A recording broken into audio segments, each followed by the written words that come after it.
Dear Patriots, before the news starts, please subscribe to our patriotic channel by clicking the subscribe button. Give us a thumbs up to this video. Don't forget to leave your opinion below in the comments section. Share the news on Facebook and Twitter so you friends see it. Thank you. After betraying him on healthcare vote, this Virginia Republican gave Trump the gift of a lifetime. Democrats say that incumbent Barbara Comstock, R-Y, can be defeated in 2018 because her district failed to carry President Trump by nearly 10%. Democratic strategists said her vote against an Obamacare repeal in the spring was a sign that she was distancing herself from DJT.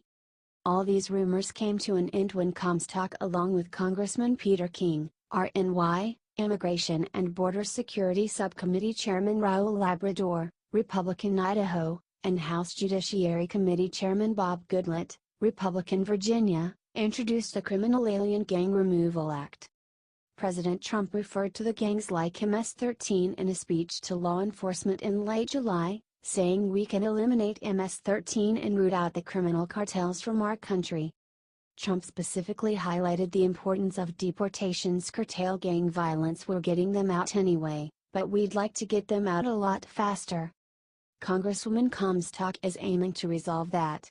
Back in June she backed Trump's call for funding for police agencies combating gangs by introducing the Project Safe Neighborhoods Grant Program Authorization Act. The measure provides funding to anti-gang task forces. Now Comstock is supporting Trump's call to secure faster deportation authority for illegal immigrants with gang ties. The Criminal Alien Gang Member Removal Act ensures that illegal gang members are detained and deported if they are known criminal gang members participating in illegal activity.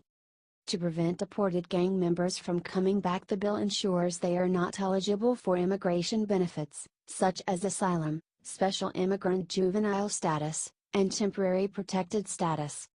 It remains to be seen whether Trump will endorse Comstock in her re-election bid, but given Trump's unpopularity in the district she may not want it.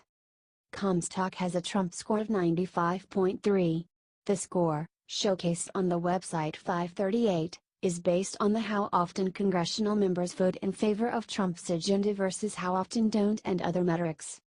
President Trump's speech regarding MS-13 drew controversy because of what many called an endorsement for police brutality when Trump said maybe officers shouldn't protect their head when they are put in the back of police cars.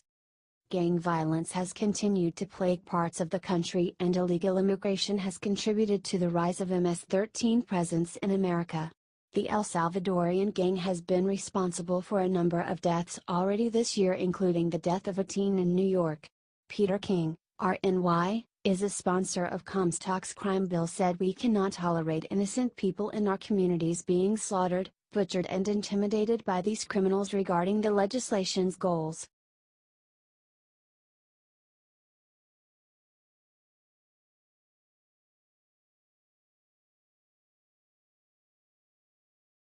Take down Sara Sanders just made brutal threat to Comey in front of everybody. Today seemed like a normal enough day at the White House press briefing. Everything started off just fine until one pesky New York Times reporter decided to ask if Trump felt bad about firing Comey yet. Bad move. That's when Press Secretary Sara Sanders Huckabee jumped into action with her own brutal threat against James Comey. In front of the press corps, the American people, and God, Sara Sanders asked the Department of Justice to prosecute James Comey for breaking the law. But Sara did not stop there. She talked about how Comey made the decision to exonerate Hillary Clinton even before interviewing key witnesses including Clinton herself. Comey also admitted to Congress that he was busy leaking documents to the press to set up a special prosecutor weeks before he was fired. She even went straight for the throat of the R-N.Y Times reporter, reminding them that their outlet was the one busy leaking government documents to pursue Comey's agenda. Sara finished her takedown by saying that President Trump is very happy with the decision to fire Comey at this point, especially considering all the terrible things that have come out about Comey since then. Pretty brutal, am I right? Still, the New York Times absolutely deserved it. Now we just gotta make sure it gets shared out everywhere so people see the truth about disgraced FBI Director Comey instead of the rosy picture the media paints.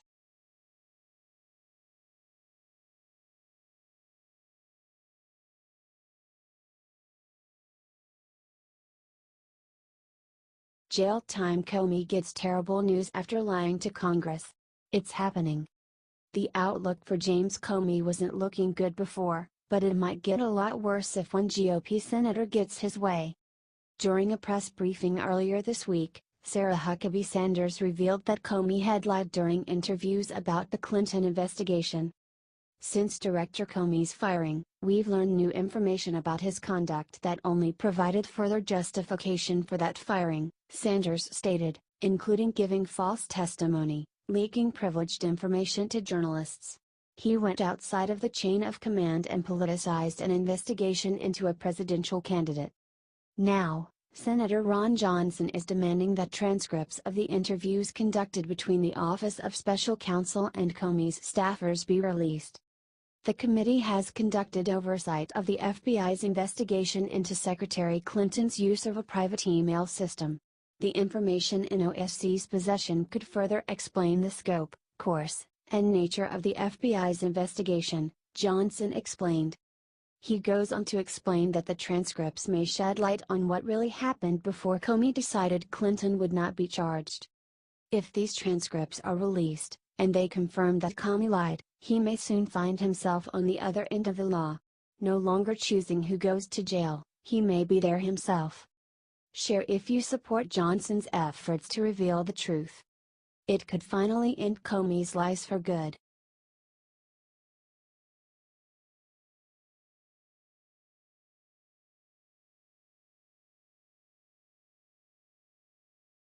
Reporter asked Sarah Sanders if Trump read Hillary's book. Her response made him choke. Sarah Huckabee Sanders stands up to journalists almost every single day. Today, she was asked if Trump would read Hillary's new book. Her response is amazing. I think it's sad that after Hillary Clinton ran one of the most negative campaigns in history and lost, the last chapter of her public life is going to be defined by propping up book sales with false and reckless attacks, Sanders said. Sanders then put the nail in Hillary's coffin and said the following. I would think that he's pretty well versed on what happened, and I think it's pretty clear to all of America, Sanders said. Hillary's book is currently #1 on the Amazon bestsellers list, according to Hollywood Reporter. I guess a bunch of liberals needed to find out what happened last year. Help Sarah Sanders share this video everywhere to make fun of the loser that is Hillary Clinton. Comment this is what happened below, Patriots.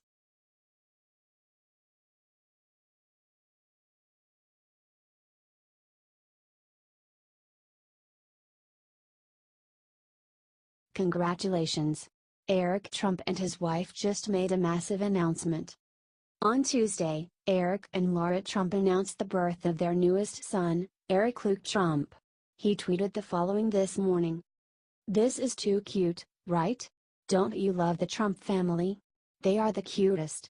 Let's show them some love because the mainstream media definitely won't. Look at all the beautiful support they got on Twitter. Share this to support the Trumps and their new baby. Let's fight the crazy liberals and make this country great again.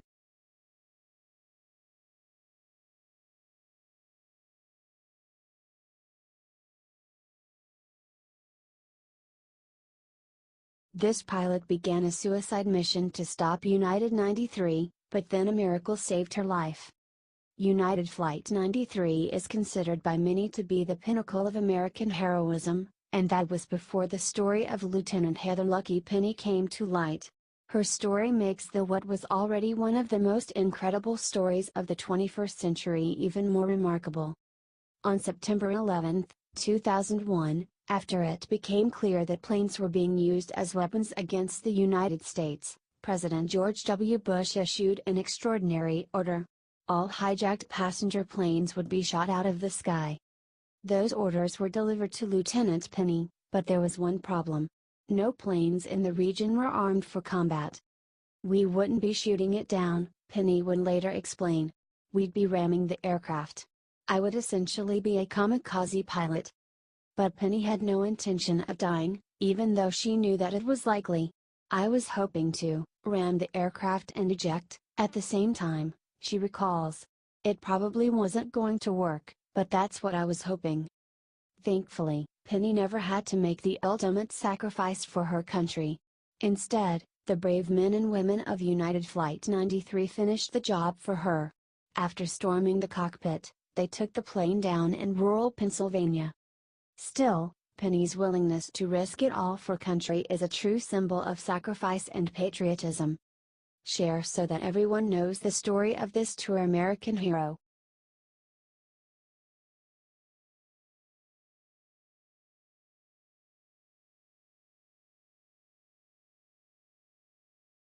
Rejection. Right before Hillary's new book was released, Amazon did something to humiliate her. Hillary Clinton just got a very nasty surprise from Amazon and Walmart, hours before her new book, What Happened, is set to come out. The book was supposed to be selling for $30 a piece. However, before they even hit the shelves, Amazon and Walmart both put her new book on the 40% off rack. Oh man, this is the kind of stuff you couldn't even make up if you tried. Maybe it is just another sad attempt by her to boost her numbers and make it seem like America didn't reject her. Did you notice how it already has the bestseller tag? That's funny since it hasn't even gone on sale yet. It makes me wonder if she just bought a bunch herself and put them all in the empty, extra $2 million house she bought in DC to rent to the Secret Service when she became president. To be totally honest with y'all though, the things Hillary Clinton is doing right now are not the actions of a rational person. Turning on her party, doing campaign rounds, pushing a book nobody wants. These are all signs of someone who is financially broke. Now, I cannot say for sure if Hillary Clinton is broke, but take a minute to think about all the money she spent on that extra house, and the fireworks for her win, and her legal defenses, and her dirty little campaigning tricks. Would it be that surprising if she and Bill were in debt to their knees?